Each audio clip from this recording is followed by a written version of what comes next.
오늘 함께 오신 하나님의 말씀 로마서 9장 1절에서 13절에 있는 말씀 봉독해 드립니다. 신약성경 251페이지 로마서 9장 1절에서 13절 봉독해 드립니다.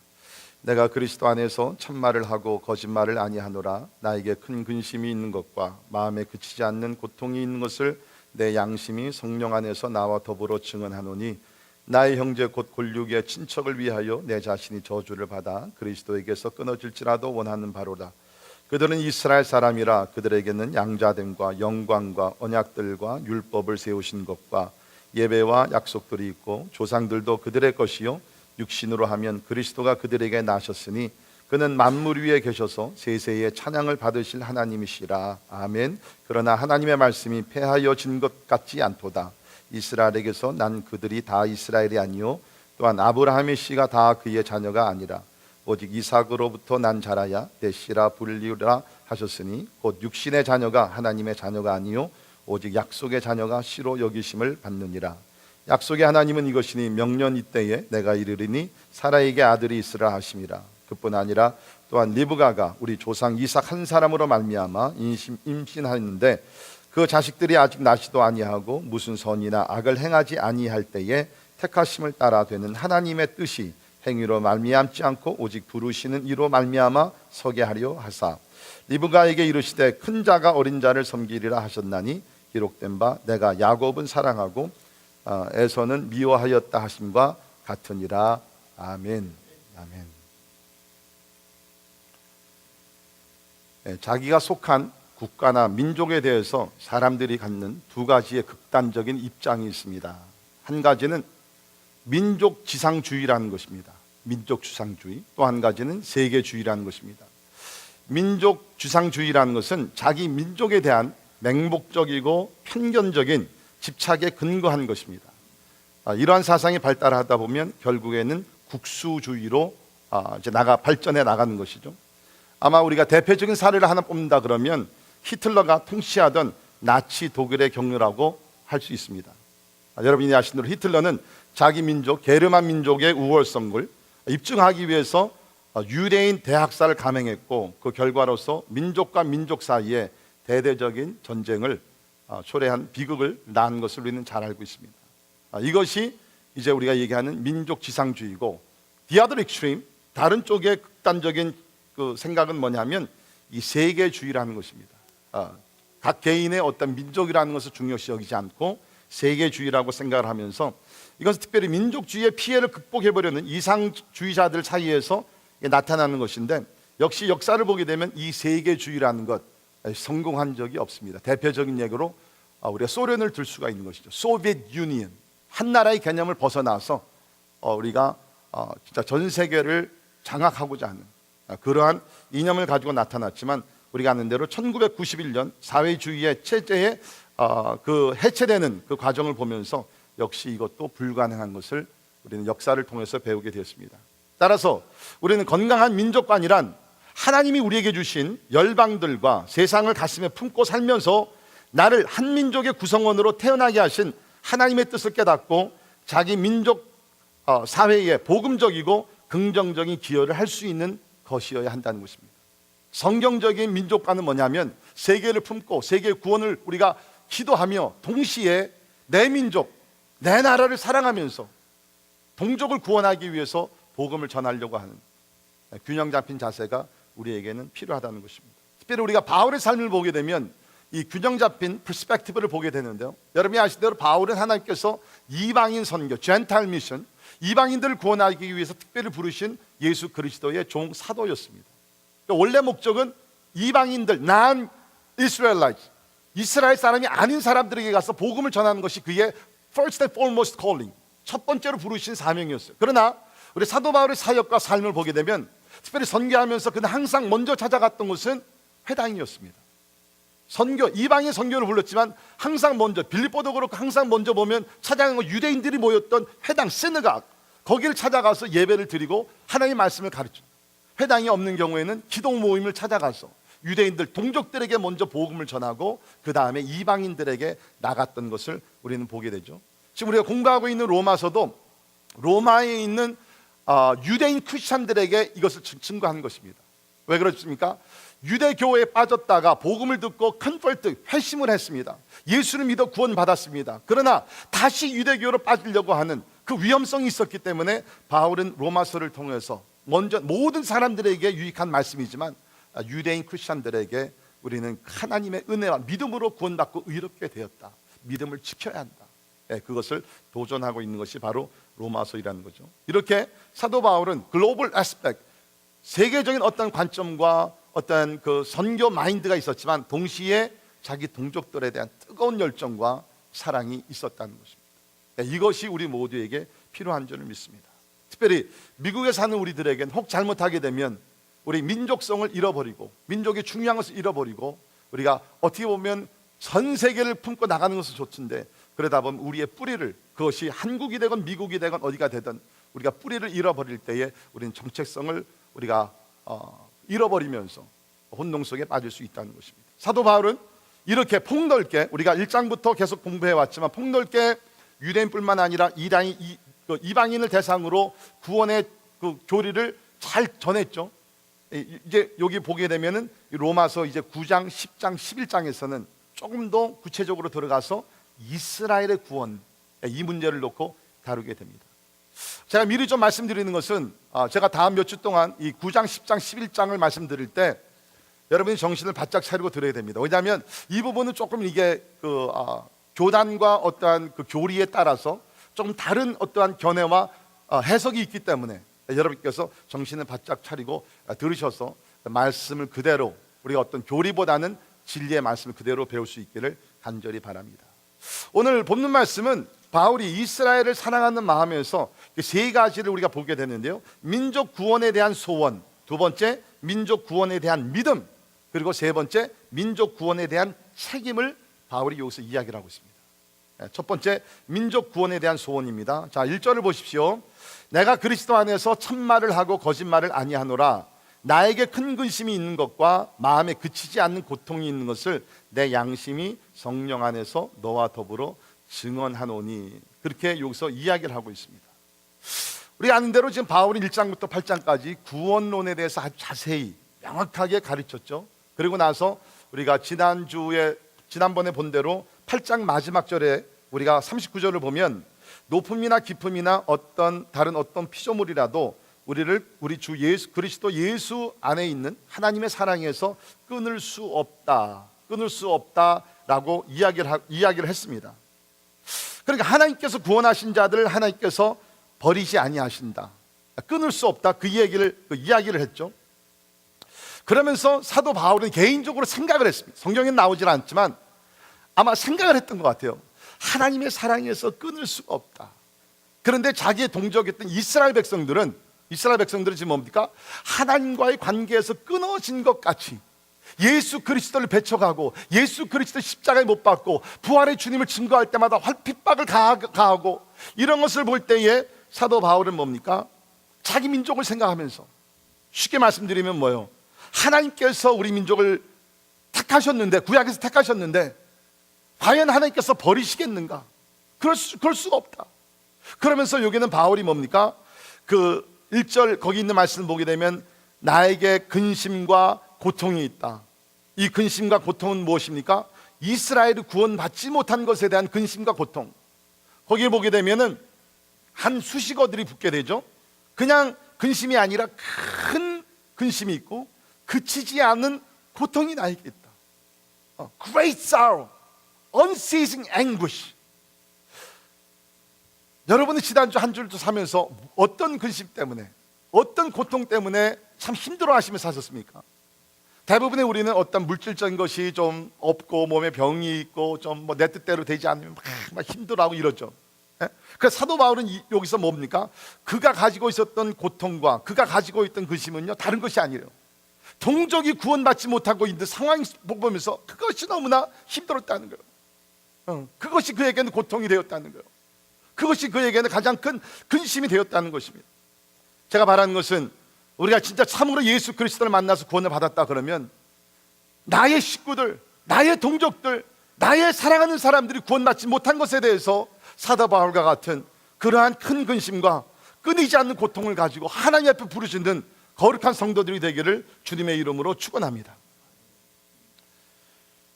그것이 사도 바울의 어떤 민족을 향한 소원이었다는 것입니다. 근데 여러분 여기 있는 말씀을 보게 되면 조금 우리가 이해가 안 되는 것이 뭐냐면, 바울이 얼만큼 소원을 했냐? 자, 보십시오. 3절 보시면, 나의 형제 곧 골육의 친척을 위하여 내 자신이 저주를 받아 그리스도에게서 끊어질지라도 원하는 바로라. 분명히 우리가 8장 39절에서 하늘에 있는 것이나 세상에 있는 것이나 사망이나 죽음이나 천사나 어떤 것이라도 하나님의 사랑에서 우리를 끊을 자가 없다 그랬는데, 바울이 지금 같은 단어를 사용하면서 뭡니까? 내 자신이 저주를 받아 그리스도에서 끊어질지라도, 같은 단어입니다. 끊어질지라도 내가 원하는 바라. 이게 무슨 얘기예요? 바울은 알았어요. 우리가 예수를 믿게 되면 그 무엇도 누구도 하나님의 사랑에서 끊을 자가 없는 거 분명히 알았어요. 그러나 여기서 얘기하는 것은, 만약에 내가 내 민족을 구원할 수 있는 방법이 있다 그러고, 그 방법이 내가 하나님의 사랑에서 끊어지고 내가 저주를 받고, 쉽게 얘기하면 내가 저들을 대신해서 지옥에 갈 수 있고 그것을 인하여서 동족이 구원받을 수 있다 그러면 나는 그걸 원한다. Do you see? 바울은 그렇게 소원을 했다는 거예요. 그냥 뭐 우리가 한번 가끔 생각나서 누구 믿지 않는 사람들, 믿지 않는 그 종족들을 생각하면 기도하는 그게 아니라, unceasing anguish, 끊이지 않는 그 고통 속에서 내 동족들이 하나님께서 한번 택하신 백성인데 예수를 거부하고 부인하고 핍박하는 사람들, 이 사람들이 지옥에 가는 것을 가만히 볼 수가 없다는 거예요. 그래서 방법이 있다, 할 수만 있다 그러면, 내가 저들 대신해서 지옥에 간다 할지라도 그들이 천국에 가면 I rather want that. 나는 그것을 원해. 그만큼 민족을 사랑하며 그만큼 민족 구원에 대한 소원이 강했다는 것입니다. 지금 바울이 얘기하는 것이 뭐예요? 저주를 받아 그리스도에게 끊어질지라도, 이건 뭐예요? 지옥에 간다는 얘기예요. 여러분, 우리가 전도를 생각할 때 우리는 항상 뭐를 생각해야 되냐면, 예수 그리스도의 복음의 기쁨도 생각해야 되지만, 반대는 뭡니까? 지옥의 두려움, 이거를 여러분 생각해야 돼요. 여러분이 아시는 그 살베이션 알미라는 선교 단체가 있죠. 그 창설자가 영국의 윌리엄 부트라는 분입니다. 이분이 100여 년 전에 이 살베이션 알미 그것을 시작하면, 사실은 그때, 지금은 이제 살베이션 알미에서 그저 구제를 많이 하지만 그때는 복음을 전하는 것이 핵심이었습니다. 근데 나가서 복음을 전하는데 영국의 다른 그리스도인들이 복음을 별로 안 전하는 거예요. 그래서 하루는 그 윌리엄 부트가 이렇게 하나님께 기도했다 그럽니다. 하나님, 영국의 성도들에게 그들의 눈을 열어 지옥을 볼 수 있게 도와주옵소서. 하나님, 영국의 그리스도인들에게 영적인 눈을 들어서 지옥의 참상을 보게 하여 주옵소서. 여러분과 우리는 어떻습니까? 지옥이라는 것은 어떤 것이에요? 첫째는 지옥이 하나님이 안 계시기 때문에 지옥이에요. 왜 지옥이 지옥입니까? 고통과 슬픔과 아픔과 불탐과 목마름과 이런 것이 끊이지 않으니까 지옥이에요. 끊이지 않으니까 지옥이에요. 왜 지옥이에요? 천국이 보이는데 갈 수가 없기 때문에 지옥이에요. 여러분, 사람이 한번 죽고 나서요, 두 번째 기회는 없습니다. 살아있을 때 예수 믿는 사람은 천국이요, 예수를 믿지 않는 사람은 지옥에 가는 건, 이게 하나님의 진리의 말씀이에요. 한번 지옥에 가면은 빠져나올 수가 없는 곳이에요. 우리가 이번에 IT를 갖고 왔습니다. 자, 어떤 면에서는 지상에 있는 지옥 같은 나라예요. 너무나 가난해요. 너무나 흑암의 권세가 꽉 잡고 있어요. 저는 돌아오면서 지옥이라는 것은 이것보다 훨씬 더 열악하고 훨씬 더 위험하고 훨씬 더 고통이 많은 곳인데, 만약에 IT 있는 영혼들이 이 땅에서도 고생을 하며 굶주리며 살다가 지옥에 가서 영원토록 이것보다 더 열악한, 더 고통이 심한 곳에서 영원이라는 나라를 지내야 된다 그러면, What a tragic that is. 얼마나 그것이 큰 비극. 여러분, 지옥을 생각하세요. 지옥을 생각하면 우리가 나가서 전도하지 않을 수가 없다는 겁니다. 미국의 어느 목사님이 설교를 하셨는데 지옥에 관한 설교를 제일 많이 하셨대요. 그래가지고서 교인들이 뭐 매일같이 거의 그냥 almost like every Sunday 지옥에 대해 설교하니까, 여러분 생각해 보시죠. 제가 만약에 매주 지옥에 대해서 설교한다 그러면 어떻게 하겠어요? 지금 로마서를 갖고 기쁜 소식을 전하는데 여러분들이 지금 야, 이거 언제 끝나나 기다리고 있는데, 그러니까 교인들이 이게 감당이 안 돼가지고서 결국에는 목사님을 쫓아냈죠. 새 목사님이 오셨습니다. 새 목사님이 강단에 서서 첫째 주일날 설교를 하는데 그 주제가 뭐였겠어요? 지옥에 대한 설교. 뭐 첫 주니까 그렇겠지. 다음 주일날 기대했습니다. 무슨 설교 하셨겠어요? 지옥에 관한 설교. 그런데 차이점이 있었다는 거예요. 희한하게 첫 번째 목사님께서 설교하실 때는 지옥에 관한 설교하면 사람들이 막 부정적으로 거부 반응을 일으켰는데, 두 번째 오신 후임 목사님은 지옥에 관한 설교를 하는데 불평이 없고 오히려 통곡과 눈물과 전도에 대한 열심이 막 생깁니다. 차이점이 뭡니까? 여러분, 지옥에 대한 설교, 지옥에 대한 전도는요, 우리가 두려움을 주기 위해서, 겁을 주기 위해서 하는 것이 아니에요. 우리 성도들에게 진짜 영적으로 깨어 일어나기 위해서, 하나님의 사랑을 더 깊이 전하기 위해서, 그 영혼들을 위해서 눈물을 흘리기 위해서 지옥에 관한 말씀들이 성경에 있다는 거예요. 사랑하는 성도 여러분, 우리가 전도해야 되는 이유가 많이 있지만 우리가 가장 왜 우리가 전도해야 되느냐, 그것은 뭡니까? 진짜 한 영혼이라도 멸망하지 않고 예수를 믿어 구원받기 위해서 전도해야 될 줄을 믿습니다. 그것이 먼저 우리가 동족이 되고, 또 우리가 열방을 아직도 예수 믿지 않는 모든 사람들에 대한 그 구원을 위한 소원이 우리의 소원이 되기를 주님의 이름으로 축원합니다. 다음 주에 단기 선교팀이 아주 간증과 동영상, 사진 진짜 엄청나게 다음 주에 많이 준비가 됩니다. 여러분, 다음 주에 꼭 오셔야 돼요. 다음 주에 제가 지금 막 하고 싶은 얘기가 많은데 다음 주일날 스포일 시킬까봐 지금 절제하고 있어요. 근데 이번에 이제 가서 우리가 오전 시간에는 집집이 다니면서 전도를 했거든요. 전도를 했는데 이번에 함께 가신 우리 거기 사역하고 유경민 선교사님이 놀라신 거예요. 목사님, 여러 팀이 왔다 갔지만 진짜 우리 올레이션스 교회 성도들과 같이 끈질기게 전도하는 사람들을 못 봤다는 거예요. 저도 이번에 세 팀이 나눠서 전도를 했거든요. 저희 팀에는 이제 저하고 이승훈 집사님하고 우리 김영민 집사님, 이정현 집사님, 그렇게 4명이서 이제 나가서 전도를 했는데, 그냥 누가 이제 거기 여러분이 아시듯이 부두교가 꽉 잡고 있으니까 예수 믿으십시오. 그런데 부두교엔 두려움이 있기 때문에 사람들이 믿고 싶어도 주저하고 겁을 내는 거예요. 근데도 그냥 끝까지 그 영혼을 사랑하면서 붙들고서 그냥 예수는 안 믿겠다면 믿을 때까지 왜 그래요? 어떻게 보면 진짜 한 번 보고서 또 못 볼 사람들인데, 어쩌면 이분은 처음이자 마지막 복음을 듣고 예수를 믿을 수 있는 기회가 주어진 것인데 우리가 그냥 지나갈 수가 없잖아요. 그냥 지나갈 수 없잖아요. 그러니까 우리 이승훈 집사 같은 분은, 제가 그 팀에 있었거든요. 그냥 막 싸우는 자세로 그냥 힘들요. 이번에 선교 여행 갔는데 난 뭐 갖고 왔냐 그랬더니 이거 운동하는 거 있죠. 힘 주는 거, 이게 양쪽 비행기에서 나한테 왜 이런 걸 갖고 왔나 그랬더니요, 이게 영적 싸움을 하기 위해서, 그래가지고 이런 식으로 막 복음을 전하는 거예요. 물론 사랑과 겸손을 하지만. 그랬더니요, 부두교가요 부부같이 되더라고. 힘없이 허물어지다. 할렐루야. 저는 다른 것보다도 우리 그 팀원들이 와서 진짜 한 영혼을 살리려고 하는, 하나님께서 마음의 소원을 보시고 성령으로 역사하신 줄 믿습니다. 여러분, 우리가 전도한다 그러지만 다음 주도 라이브 전도 나갔는데 어떨 때는 우리가 건성으로 그냥 했다가 안 되면 그냥, 그게 아니에요. 저는 확신합니다. 사도 바울이 자기 동족들에 대한, 진짜 내가 하나님의 어떤 저주를 받아 하나님과 사랑을 끊어진다 할지라도 내가 원하는 바로 이러한 강렬한 소원이 있다 그러면 하나님께서 우리의 소원을 들어서라도 사랑하는 믿지 않는 가족들, 영혼들, 동족들, 모든 사람들을 하나님께서 구원해 줄 줄을 믿습니다. 여러분, 모세가 그런 사람이 아니었습니까?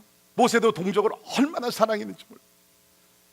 우리 모세가 산에 올라가 십계명을 받고 내려오니까 밑에 있는 백성들은 금송아지를 만들고 거기 우상 숭배를 하고 있어요.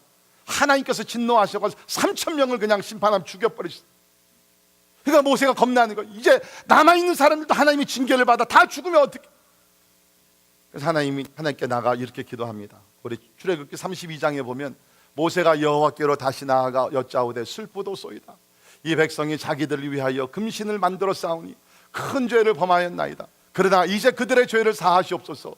그렇지 아니하시오면 보세요, 원하건대 주께서 기록하신 책에서 내 이름을 지워버려 주옵소서. 원하건대, 하나님, 이것이 내 소원입니다. 우리 백성들이 큰 죄를 범했습니다. 우상 숭배를 했습니다. 그러나 하나님, 저들의 죄를 용서하시고 원하건대 그렇지 아니하시면 내 이름을 생명책에서 지워줘. 물론 이 일은 절대로 일어나지 않았어요. 지금도 일어날 수가 없니? 그 그 정도로 자기 동족에 대한 사랑이 컸고 그 소원이 강렬했다는 것입니다. 두 번째, 민족 구원에 대한 믿음이 필요합니다. 민족 구원에 대한 소원이 필요하고요, 그 다음에 그냥 맹목적인 소원은 안 돼요. 믿음을 가지고 우리가 주님 앞에 기도해야 된다. 제가 이미 말씀드렸듯이 이 로마서 9장, 10장, 11장은 이스라엘을 관한, 이스라엘의 구원, 좀 더 폭넓게는 하나님의 그 sovereignty of God, 하나님의 주권에 대한 설명인데요. 이제 쉽게 말씀드리면 그 당시에 유대인들이 예수를 믿지 않고 영접하지 않으니까, 그러니까 한쪽에서 이 복음을 들었던 사람들이 이런 생각을 갖게 되는 거죠. 사도 바울이요, 당신이 분명히 로마서 8장에서 그 누구도 무엇도 하나님의 사랑에서 끊을 수 없다 그랬다고 하는데, 그렇다 그러면 You know it, we all know. 당신과 우리 이스라엘이 알다시피 하나님께서 이스라엘을 사랑하셔서 우리를 선택하지 않으셨습니까? 하나님의 백성으로 삼으시지 않았습니까? 언약의 백성으로 삼으시지 않았습니까? 대답은 뭐예요? Right! 맞죠? 하나님께서 택하셔서, 우리를 택하실 때 하나님께서 이스라엘 택하시고 예정하시고 하나님께서 언약을 주시고, 오늘 여기 있는 말씀을 보게 되면 다른 민족에 주시지 않았던 특권들을 많이 주셨습니다. 거기 있는 말씀을 보십시오. 거기 있는 4절을 보게 되면 양자됨과 영광과 언약과 율법과 예배와 약속과, 더욱더 나가서 5절을 보면 예수 그리스도가 그 다윗의 후손으로서, 그렇죠, 육신으로 하면 그 유대인으로서 이 땅에 태어나신 것과, 이 모든 것들이 하나님께서 이스라엘에게 주셨던 특권과 하나님의 놀라운 축복이라는 거예요. 만약에 그것이 사실이라 그러면, 하나님께서 한번 택한 자들 그 사랑에서 끊을 자가 없다 그러면, 현재로 바울이 로마서를 썼을 때, 지금도 거의 비슷하죠. 이스라엘 백성들이 예수 그리스도를 지금 아직 믿지 않고 있는데, 그렇다 할지라도 하나님께서 이스라엘을 버릴 수 없는 것이 아닌가? 대답은 뭐예요? 버릴 수 없다는 거예요. 여기 이스라엘의 소망이 있는 것입니다. 여기 이스라엘 선교의 소망이 있는 것입니다. 거기 있는 말씀을 보십시오. 6절에 그러나 하나님의 말씀이 패하여진 것 같지 않도다. 믿으십니까? 네, 여러분이 분명히 잘 이해해야 돼요. 오늘날 우리 이스라엘 선교 다 얘기하고 있지만 이것이 그냥 하나의 운동이 아니라는 거예요. 하나님의 언약과 하나님의 변하지 않는 섭리 가운데서, 쉽게 말씀드리면 하나님께서 한번 택하시고 하나님께서 사랑을 준 자들, 하나님께서 은혜를 주신 자들을 어떤 환경이 있다 할지라도 절대로 끊어지지 아니하고 하나님의 때에 하나님께서 회복시켜 주시고 구원의 완성을 이루어 줄 줄을 믿습니다. 이것이 이제 9장, 10장, 11장에서 우리가 좀 더 깊이 들어가서 볼 것입니다. 하나님이 이스라엘을 선택하셨을 때 이스라엘이 의로웠기 때문에, 이스라엘의 숫자가 많았기 때문에, 하나님을 예배하는 민족이었기 때문에 절대로 아니죠. 숫자가 적었습니다. 아니, 하나님이 창조하신 나라입니다. 이스라엘이 하나님 앞에서 거룩했습니까? 아까도 말씀드린 우상 숭배했습니다. 목이 곧은 백성입니다. 원망과 불평이 많았던 민족입니다. 그런데 하나님께서 왜 이스라엘을 버릴 수 없느냐? 그것은 하나님은 누구를 택하실 때, 어느 민족을 택하실 때 조건적으로 택하신 것이 아니라 일방적으로 uncondition, 조건 하나도 따지지 않고 택하시기 때문에 그들의 택함과 예정과 모든 것은 사람의 책임에 있지 않냐고 하나님의 주권에 있기 때문에 그 사람들을, 민족을 버릴 수가 없다는 것이에요. 이해가 되시죠? 하나님이 이스라엘 안 버리셔요. 아직도 이스라엘 백성들이 메시아를 부인하고 믿지 않는 사람들이 다수지만, 그러나 하나님께서는 이제 이방인의 숫자가 가득 차게 되면 이스라엘의 구원을 이루어 주실 줄을 믿습니다. 왜? 이스라엘이 똑똑해서 돈을 많이 벌어서? 절대로 아닙니다. 하나님께서 택하신 자를 버릴 수가 없기 때문에. 자, 그렇다 그러면 우리 대한민국을 생각해 봅시다. 또한 미국을 생각해 봅시다. 물론 우리는 이스라엘과 같이 구체적으로 선지자들을 우리 하나님께서 보내주신 민족은 아닙니다. 구체적으로 하나님께서 우리에게 어떤 하나님의 언약의 말씀을 주신 민족은 아닙니다. 그러나 우리 대한민국 생각해 보시죠. 여러분, 우리나라가 복음을 듣게 되고 오늘날까지 영적으로 이만큼 성장할 수 있다는 건 전적으로 하나님의 특별한 사랑과 섭리인 줄 믿습니다. 역사상 이렇게 100여 년 만에 급성장하고 많은 선교사들을 보내고 이런 나라가 없다는 거예요. 그러면 우리가 뭐 종교성이 강해가지고 그런가? 우리가 진짜 다른 민족들보다 도덕적으로 더 훌륭해서 그런가? 우리가 아니잖아요. 요새 우리 사회적으로 드러나는 문제들 보십시오. 교수들, 정치인들, 성추행, 성폭행 이런 것들, 목회자들도 포함해서. Are we any better than other nations? Never. 안 그래요. 지금 안타까운 것은 뭡니까? 우리나라가 지금 타락하고 있어요. Everybody knows. 교회가 지금 타협하고 타락하고 있습니다. 안타깝습니다. 교회 성장이 주는 것은 이미 오래됐습니다. 그러면 지금 우리나라의 영적으로 봤을 때 우리에게 어떤 소망이 있느냐? 저는 소망이 있다고 믿습니다.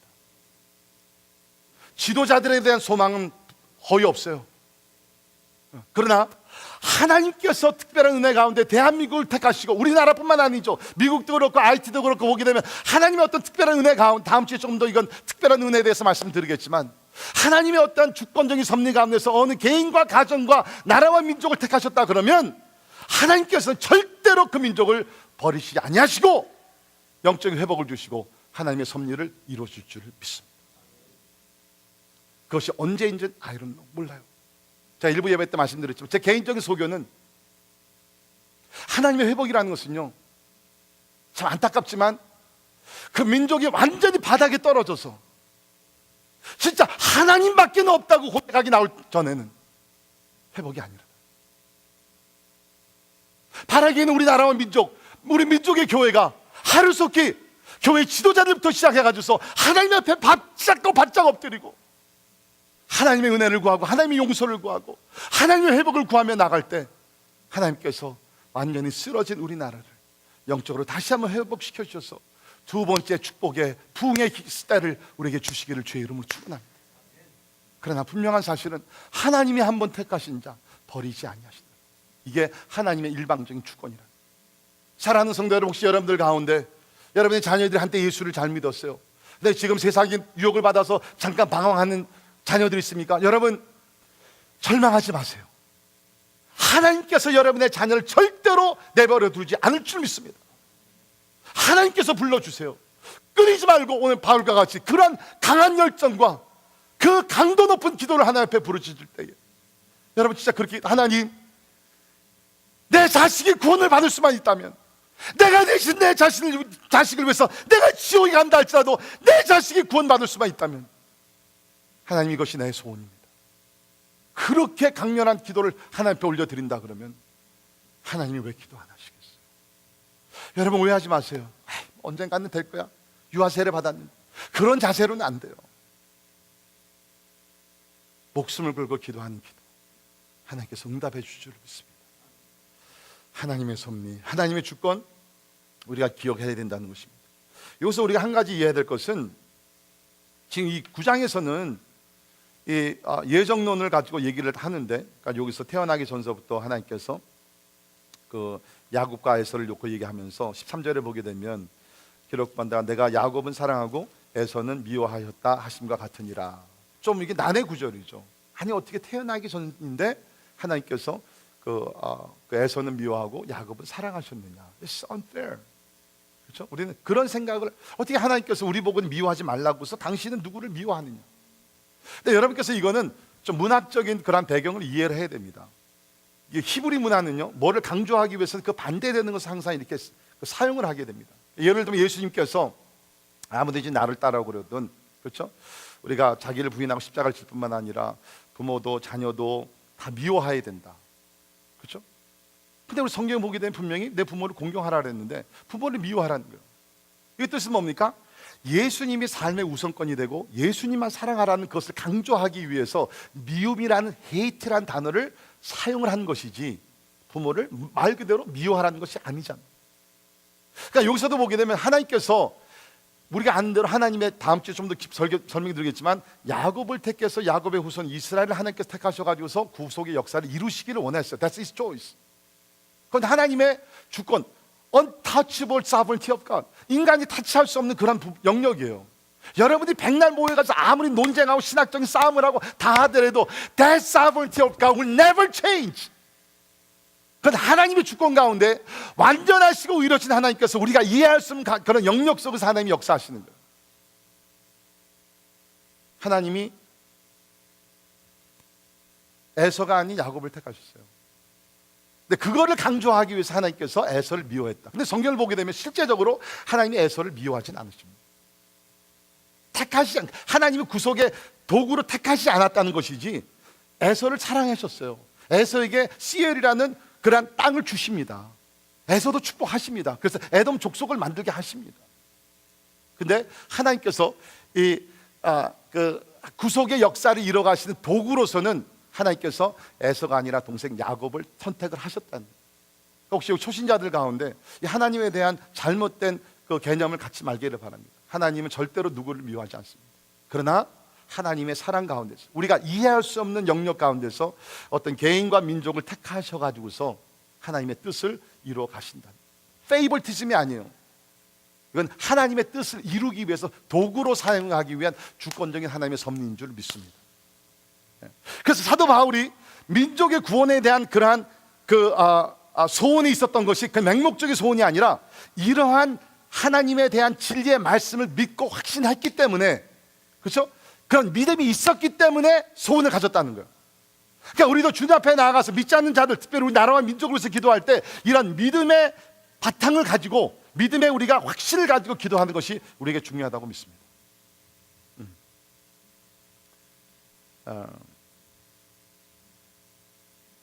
자, 우리 마지막으로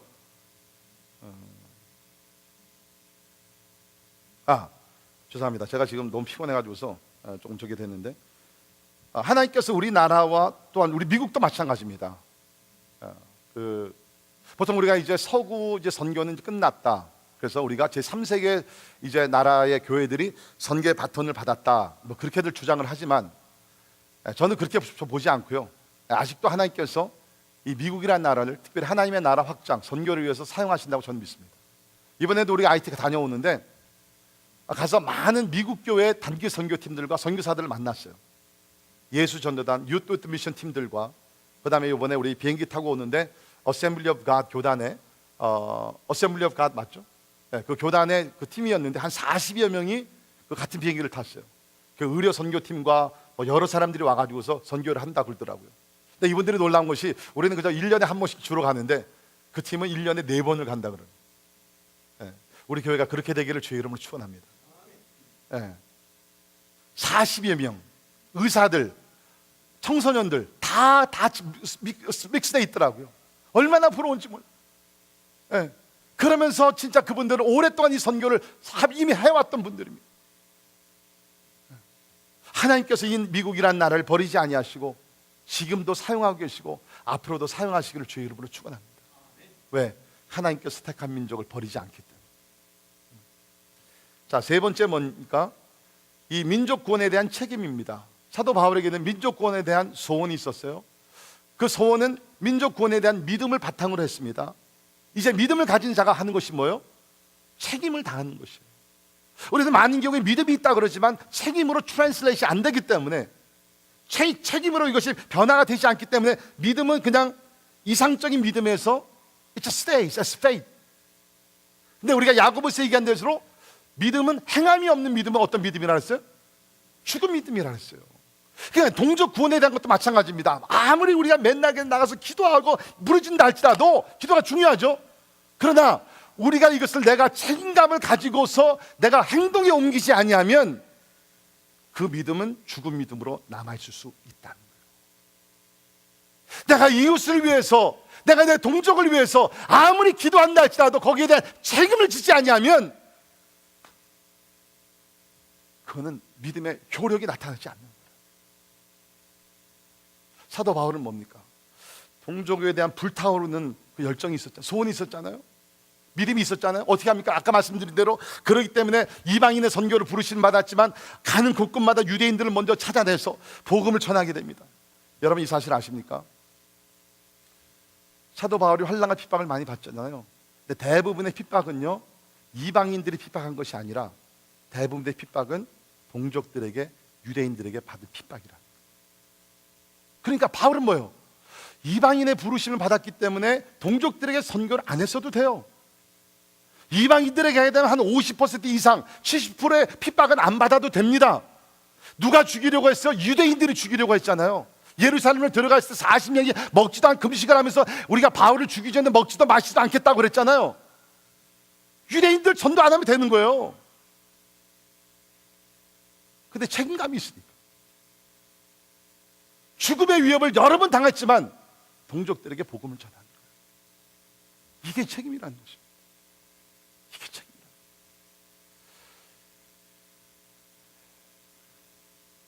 우리가 지금 뭐 북한의 뭐 복음화, 뭐 민족 통일, 뭐 부르짖고 기도하고 있어요.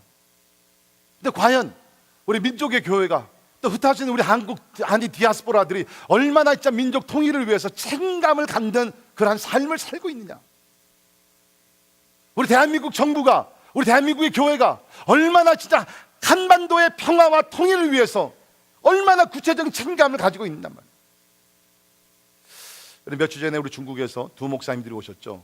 우리 목사님 오셔서 여러 가지 짧은 시간이지만 나눠줬는데, 저는 제가 중국에 가서 선교하는 그 이유 중에 하나는 뭐냐면, 지금 우리가 북한 선교는요 중국을 통해서 하는 것이 가장 효력이 있습니다. 우리가 그날 들었지만 지금 특별히 우리 그 중국의 지하 교회들, 그 교회 교인들이 그 중국을 여러 차례 그 방문을 합니다. 친척 방문은 이제 쉽게 주어지기 때문에 그래가지고서 이 중국 시민권자 가지신 분들은요 그 북한에 들어가더라도 감시하는 것이 굉장히 라이트하대요. 반대로 한국이나 미국에서 누가 방문하게 되면 24시간 같이 따라다니잖아요. 근데 중국에서 들어가시는 분들은 그렇지 않대요. 중국 시민권을 가지고 들어가니까. 왜? 괜히 함부로 건드렸다가는 시진핑 가만 안 놔두잖아요. 요새 얼마나 힘이 세요. 그러니까 지금은요 저는 이 통일과 그 북한의 복음화를 위해서 가장 지금 효력 있게 일하시는 분들은 중국 교포들이에요. 하나님께서 그분들을 사용하십니다. 중국에 넘어와 있는 탈북자들, 제가 지난번에 말씀드렸죠. 평강 공주들, 그 강제로 끌려와 가지고서, 그렇죠, 진짜 그 여러 가지 고통과 아픔을 당하시는 여자분들, 북한 여인들이 많아요. 한 4,000명, 5,000명이 된대요. 근데 중국에 있는 우리 교포 교회들이 그분들을 만나서, 위험성이 있는 일입니다. 탈북자들 돕는 게 쉽지 않은 거예요. 그러나 그들에게 복음을 전하고 가정을 지키게 하고 도와주는 것, 이게 궁극적으로 뭐예요? 우리 대한민국의 통일을 위해서 준비하는 작업이에요. 이런 책임감을 갖는 사명을 우리가 가지고 살아야 된다는 것입니다. 이번에 우리가 그 IT에 가서 사역을 하면서 진짜 귀한 목사님, 지난번에도 제가 답사하고 와서 잠깐 말씀드렸는데, 그 루븐의 그 학교와 교회를 운영하시는 우리 보호 목사님이 계십니다.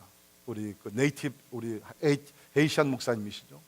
근데 이번에 간증을 잠깐 들으니까, 원래 이분이 그 부유한 가정에서 태어나서 그 AT에서는 한 동네에서 이렇게 잘하셨대요.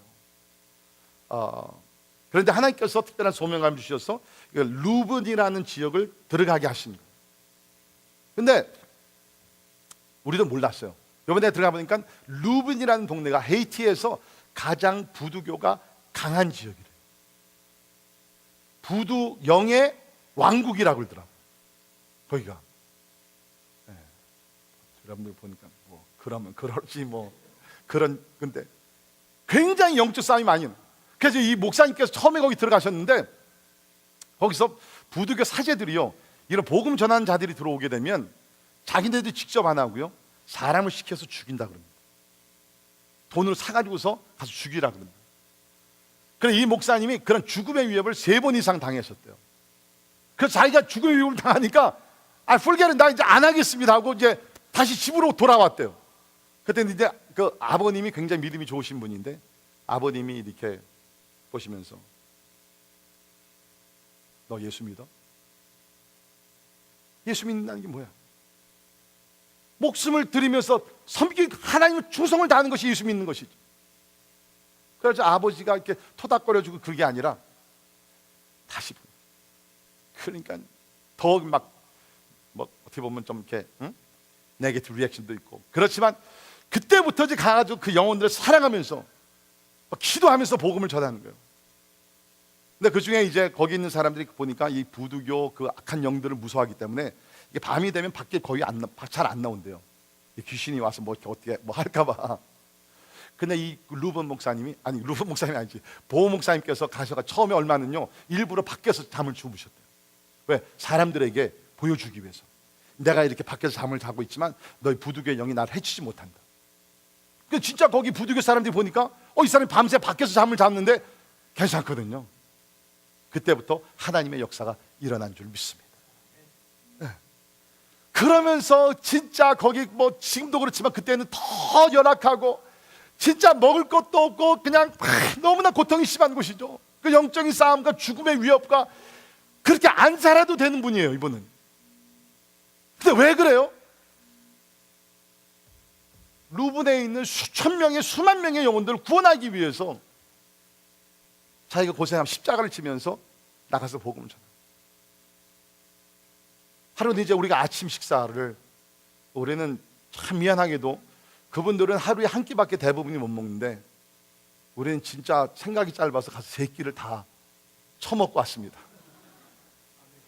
내년부터는 그냥 우리도 두 끼만 먹기로 했어요. 한 끼로는 좀 자신이 아직 없는 것 같고. 그래서 이번에도 식사를 하면서 이제 아침 시간 식사할 때 제가 보호 목사님을 모시고 와서 목사님을 같이 식사합시다. 그랬더니 그 목사님이 뭐라 그러시냐면요, Pastor, I don't eat breakfast until I'm really hungry. 내가 진짜 배고프기 전에는 아침을 안 먹는다. 그 목사님의 말씀의 뉘앙스는 뭐냐면, 내가 없어서 안 먹는 것보다 여기 300명의 어린아이들이 하루에 한 끼밖에 못 먹는다. 내가 여기에 교장으로서, 이 교회를 담임하는 목사로서 내가 먹을 수 있는 권리와 이것이 있다 할지라도 어떻게 내가 먹을 수 있는, 루븐에 사는 시민들이 저렇게 굶어 죽어가는데 어떻게 내가 하루 두 끼 세 끼를 먹을 수 있습니까? 아론이 언제가 안 죽여. 이게 책임지는 사람. 우리가 다 누릴 거 누리면서, 즐길 거 다 즐기면서, 남는 시간, 남는 물질, 남는 여유를 가지고 하나님 섬기는 것 아니에요. 그거는 책임감이 아니죠. 그냥 여가로 그냥 사이드로 하는 거죠. 바울의 동족들을 구원하기 위해서 남는 시간, 남는 건강, 남는 물질을 가지고 했나요? 생명을 바쳤죠. 오늘 3절 있는 말씀 다시 한번. 나의 형제 곧 골육의 친척을 위하여 내 자신이 저주를 받아 그리스도에게서 끊어질지라도 원하는 바로다. 우리에게 이러한 사명감, 책임감이 있기를 간절히 바랍니다. 찬송가 같이 한 장 부르겠는데요, 옛날 우리 선배님들이, 우리 할머님들이, 저희 외할머님이 많이 부르시는 찬송이에요. 웬일인가 내 형제여, 주 안이 믿다가 죄값으로 지옥에 형벌 너도 받겠구나. 우리 믿음의 선조들, 할머니들은요, 이 찬송을 부르면서 눈물을 줄줄 흘렸어요. 전쟁 우리나라가 가난해지고, 나라가 두 동강이로 갈라지고, 미래가 보이지 않고, 그때만 하더라도 예수 믿는 사람이 별로 없었습니다. 우리 그 중에서 먼저 믿은 사람들, 주일날 갈 때 흰 뭡니까? 한복, 그것을 깨끗하게 데려 입으시고 모여서 찬송하시면서 동족들의 구원을 위해서 눈물을 흘리면서 기도하셨던, 우리 찬송 같이 한번 하도록 합니다.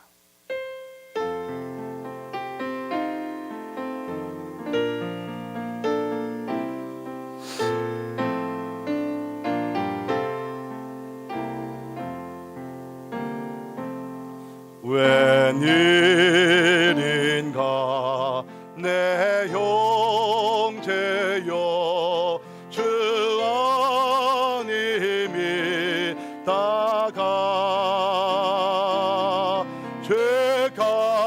죄값으로 지옥 형벌 너도 받겠구나.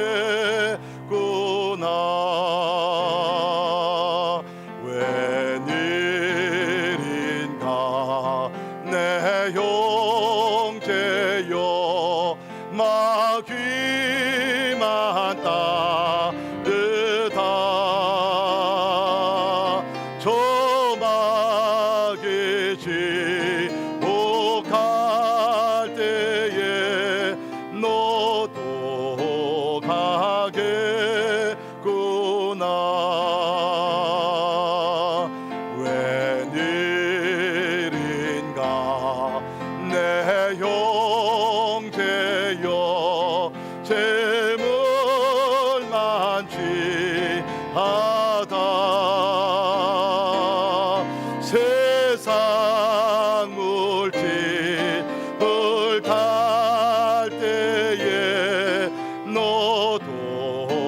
못하겠구나. 웬일인가 내 형제여 죄악에 매여서 한없이 고생하는 거 참 못 보겠구나. 사랑하는 내 동포여 주께로 나오라. 십자가에 못 박힌 주 너를 사랑하네.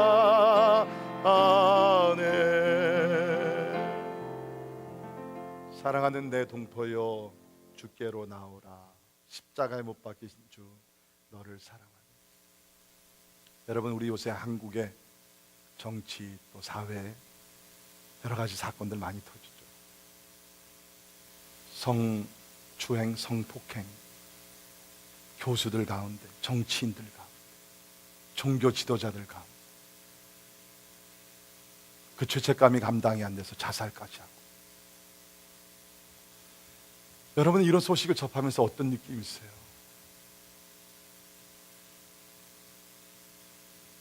저는 한 가지 질문해요. Where are the Christians? 우리 대한민국의 그리스도인들 어디 있어요? 교회는 뭐 하고 있어요?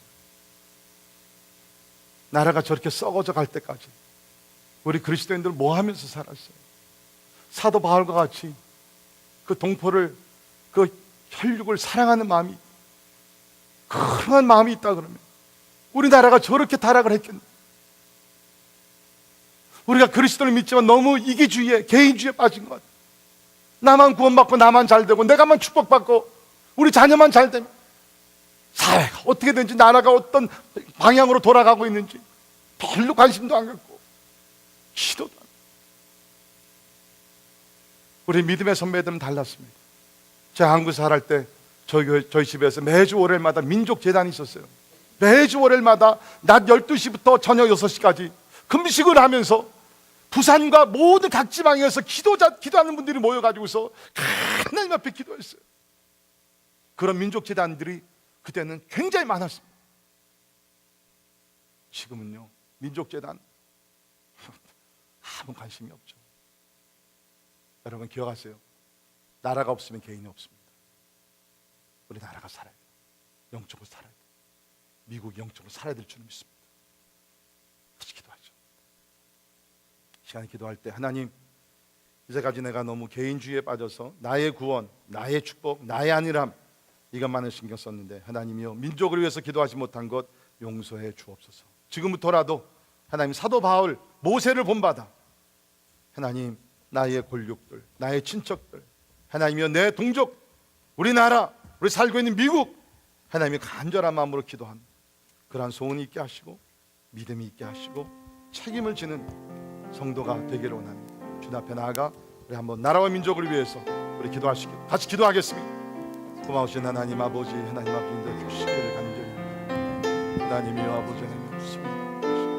우리 하나님이여, 아버지 하나님 같이 주시기를 간절히 하나님 아버지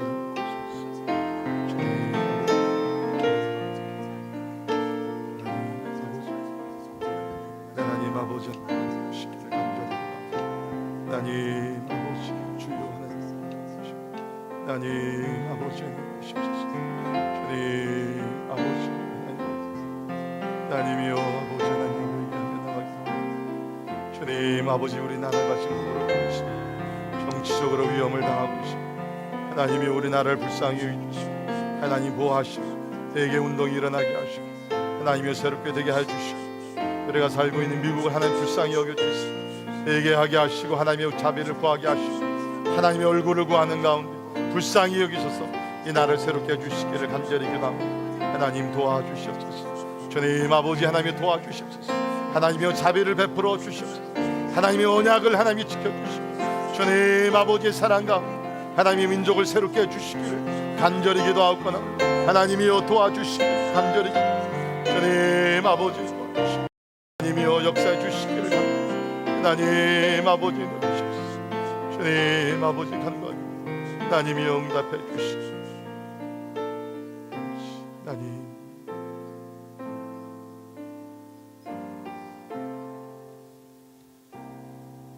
하나님 하나님의 자비와 용서를 구합니다.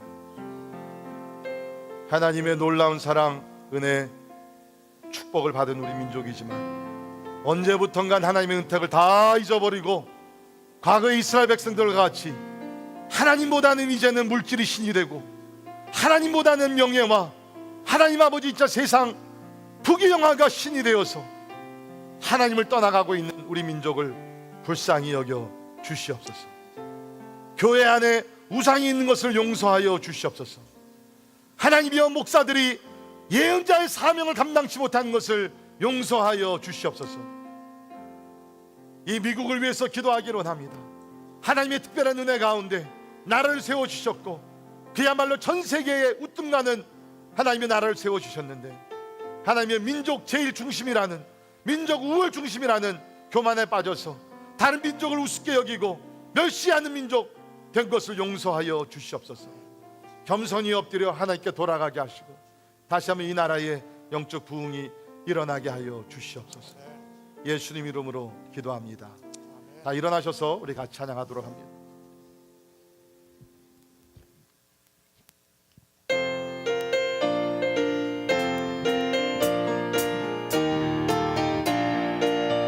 우리 박수 치면서 찬양합니다.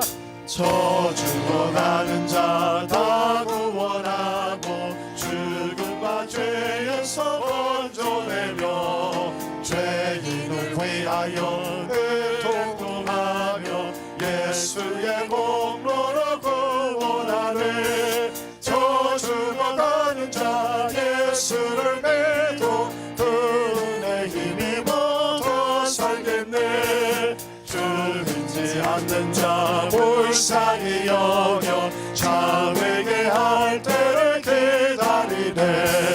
열심을 다하여 인도해보세. 예수를 믿으며 다 살겠네. 저 죽어가는 자 예수를 믿어 은혜 힘입어 다 살겠네. 저 죽어가는 자 구원의 내야 우리의 본분을 다하리니.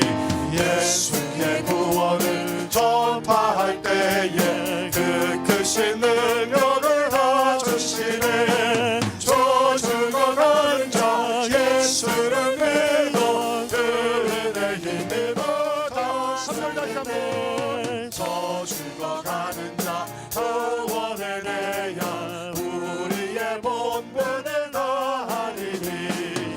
예수의 구원을 전파할 때에 그 크신 능력을 더 주시네. 저 죽어가는 자 예수를 믿어 은혜 힘입어 더 살겠네. 기도합니다.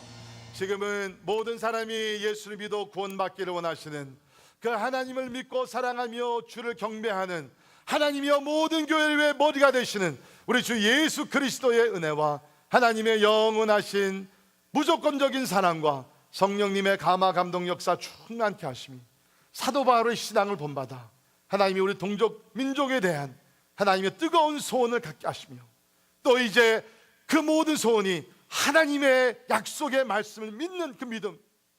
그러나 이제 바라기는 이제 그 믿음이 책임으로 하나님이여 참 연결이 되어서 하나님 이제 교회를 벗어나 세상으로 나가 하나님이 우리 동족부터 시작하여 하나님의 모든 사람들에게 생명의 근원이 되신 예수를 전하여 한 사람 한 가족 한 민족이라도 더 주님 앞으로 인도하기를 원하는 우리 사랑하는 모든 성도들 머리 위에 지금부터 영원까지 함께 하시기를 주님의 이름으로 간절히 축원하옵나이다. 아멘.